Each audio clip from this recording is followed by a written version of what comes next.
They built 163,000 Porsche 944s from 1982 to 1981. Behind me, a 1987 944. So, is it a used car bargain or just an old used car? Let's find out. Well, I think the shape definitely says used car classic. Sort of looks like a miniature Porsche 928.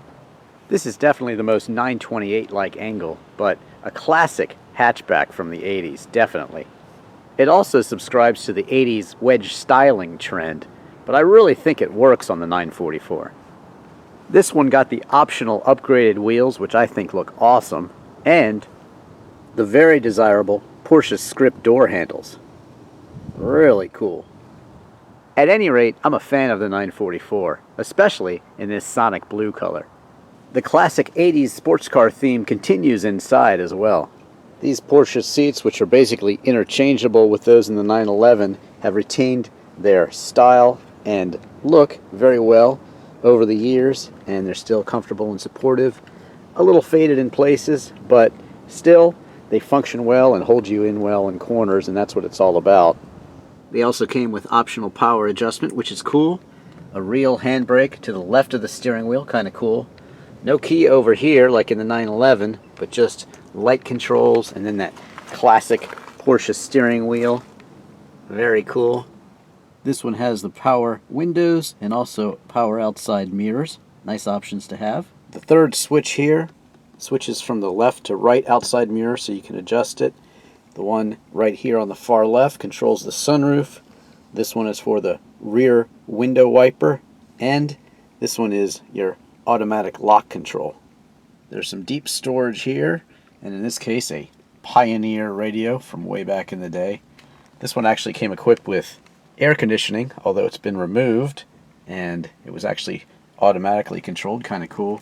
Outside air circulation here, defrost. Just to the right of the steering wheel you have the key here, and then of course your windshield wiper controls here, cruise control, and then another control for the windshield wiper here, plus your heated outside mirrors right there, which will keep the ice off your mirrors and off of the huge glass hatch here. Nice to have the hatchback because you can fit a lot back there, and it did have a very large sunroof too that you can remove all the way and store in the back as well.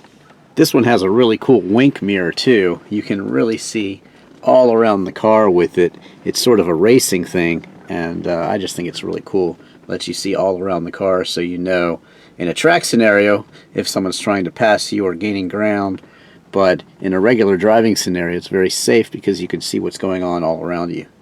Nice, the wink mirror. It's got a pretty long center console. Here you have some storage right there. Well, not too much storage, it's kind of flat and silly, but you have this right here as well, and then of course your 5-speed shifter with reverse. Kind of a minimalist and very Porsche-like interior. You kind of have to know what each button does to figure it out.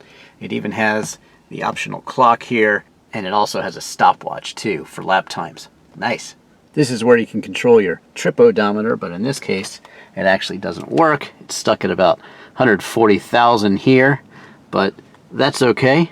A lot of them wear out. It's kind of common in these. You have temperature gauge over here, fuel gauge, and then a large speedometer, large tachometer too, and then oil pressure, and also a voltmeter too. All good to have. So it's really a classic 80s sports car interior, minimalistic, very Porsche-like, and what else would you expect? As I said before, a large removable sunroof and that really nice large hatch area that you can store lots of things in, and it even has a cover to hide it from peering eyes, which is nice too. Oh, and I especially like this Martini Racing sticker. In fact, it came with a lot of cool stickers all over the car. Porsche Club of America, Eurotech, and this Tag Heuer one here. Now the body has a little bit of a clear coat issue. No rust underneath it, but it does have some clear coat issues, and many of them. But that's okay. I like the color, and really from far back you can't notice it as much. Another classic Porsche feature, these two rear seats. Very nice to have in the event that you have a couple kids or you just want to store stuff back there. You can fold these seats down and make it flat, just like in the 911. A great design.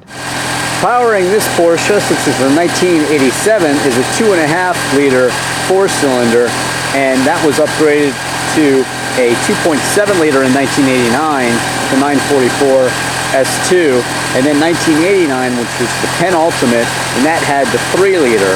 0 to 60 took about 8.3 seconds with a top speed of 137 miles per hour for this one.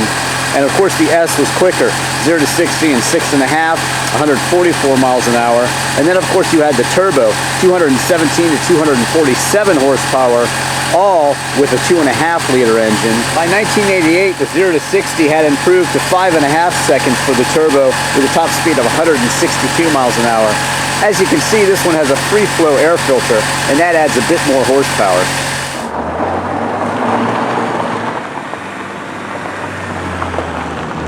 So the last owner of this particular 944, the 1987 2.5-liter, was definitely a Porsche Club member and a Porsche Club enthusiast, and he was a mechanic as well.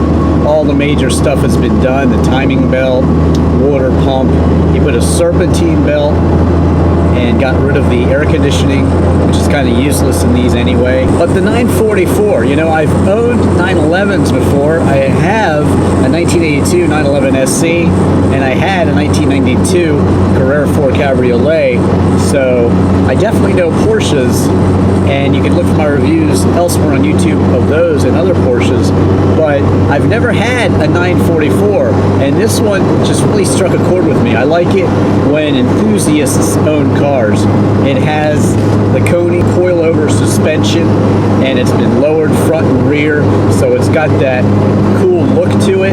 Only little things are issues. You know, the sunroof doesn't work right now, but who cares? I'm not a sunroof guy anyway. If I want an open air experience, I'm going to buy a convertible. I have many convertibles. I love them. But to me, this car is not about that. It's about driving fun. It's about 50-50 weight distribution.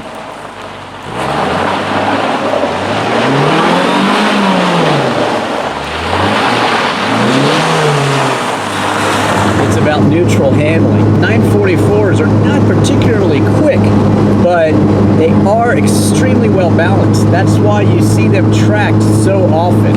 It's all about that. It's all about the handling. There is, of course, the turbo version, and those are getting very, very expensive lately. And so I thought it was time to buy just a regular 944. If you want a turbo, I would get it soon because they're definitely headed up in value, but I think these just regular 944s are also going to feel the bump of that, and also of the 911s and the 928s. I have owned a 928, look for my review of that one. But this 944 is, to me, very cool. I mean, you've got a very large engine, 2.5 liters. You know, most four-cylinder engines are about 1.8 or 2 liters maybe, but 2.5 liters, and they got on up to 2.7 and 3 liters in these four-cylinder variants with the 968. So it's a big four-cylinder engine, and although I wouldn't call it quick, it is definitely competent, and it is a Porsche. It handles very well. It's fun to drive. It's a very solid feel when you close the door or apply the brakes. Porsches have big brakes, and they've got very good acceleration, but it's all about the handling and really the combination of the braking and the power and that 50-50 weight distribution that makes these cars special. I think they're definitely instant classics nowadays, and used car classics certainly. In fact, when I was buying this, some guy just randomly rolled up on the street next to us and was like, wow, is that a 944?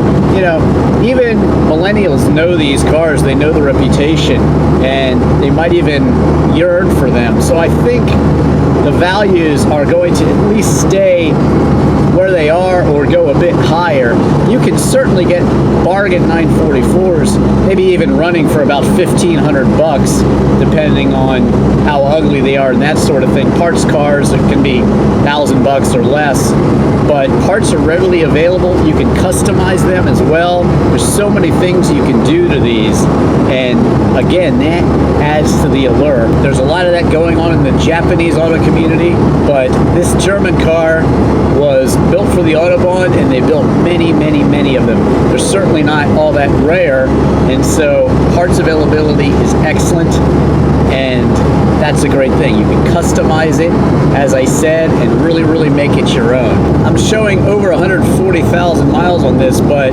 actually the odometer is broken, and so is the speedometer in this one. There's plenty of apps to tell you how fast you're going if you need to know, and I'm not particularly concerned about it in this. I just keep up with traffic, and that's it. It does have cruise control, but I don't think it works. That's something that I actually like, because it definitely keeps you at a steady speed and keeps you from getting tickets as well. Now there's the modern version, the adaptive cruise control. Look for my reviews of that one. Recently I reviewed the Volkswagen Golf Sport Wagon, and that has the adaptive cruise control.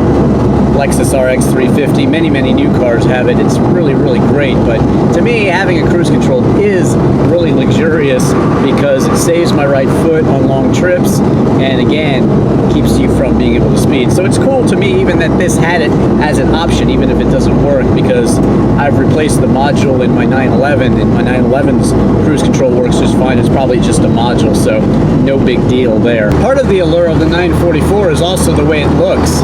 It's a liftback, you know, it just has a really, really cool look. It's almost like a baby 928, but definitely has that wedge shape from back in the 80s and into the 90s, and it's really, really, I think, pretty timeless. It's a great shape.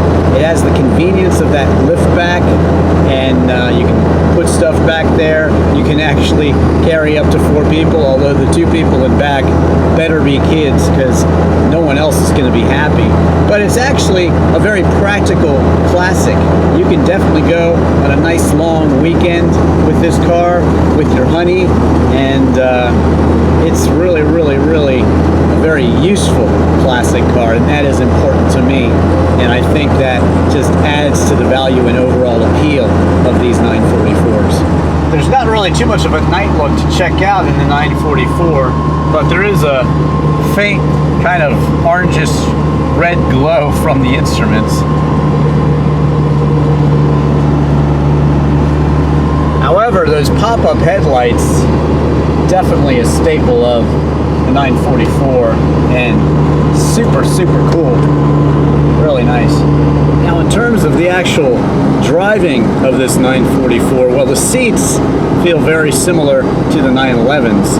They're pretty much the same, and that means they're comfortable and supportive and made to go fast in corners.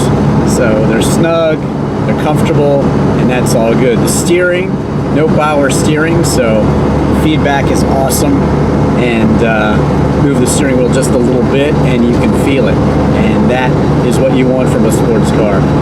The shifter, well, it's different than the 911. It's very clunky, and maybe I'd call it chunky even, whereas sort of the 911, the 915 transmission just sort of clinks into gear, and the later one on the 964, well, that one's a little better, but still a very mushy feel. In fact, the 944 shifter shifts a little better and quicker than those in the 911. These are not cars really made for quick shifting. They're more German and precise. You clunk it into gear, and then you clunk it into the next gear, and then you clunk it into the next gear. You let the car make the pace for you. You don't shift fast to make the pace. That's the way it is. But if you want a really nice shift feel, go get a Miata or something. But this is a Porsche. It's very solid. It feels solid. Everything works the way it should. The ventilation is very good. Like I said, there's no air conditioning in this car because it's been taken out because it's just dead weight. But it does vent very well. It heats very well, and it does have the vent, and the blower works very well too. So you know, it's got a radio, it's got some creature comforts, and it's got power windows even. So it's a comfortable car, certainly. Definitely a vintage feel. You can definitely tell it's from the 80s, but that's part of the charm. It's really, really, really cool. I'm definitely getting to really like it. So in terms of price for the 944, you can get a runner for about $1,500, but it's gonna have a lot of stuff wrong with it, definitely. And you can certainly go out and get a nicer runner, and that'll cost you all the way up to about $4,000, $5,000, $6,000 right now. That's for the cars that run well and look good inside and outside. Now, of course, the lower the miles, that can go very high. Rare options, things like that. Well-documented car, well, you can get a little higher. So the turbos start at about $5,000 these days. I've seen a dog for $5,000, but you're not going to want that one. Good turbos are selling for about $10,000 to $15,000 right now, and I think they're going to go up, and I think that the 944 is definitely a good investment. You can buy and enjoy a Porsche 944 right now, a turbo as well, and I really don't think you're going to lose money on it. You're definitely going to have a nice performing classic Porsche, and it's going to be fun to drive, and it's going to look great, and most importantly, it's going to handle beautifully. And that's what this Porsche 944 is all about. Adequate power, but really, really, really incredible handling. Thanks for watching. Don't forget to subscribe to me on YouTube. Don't forget to follow me on Twitter and Instagram.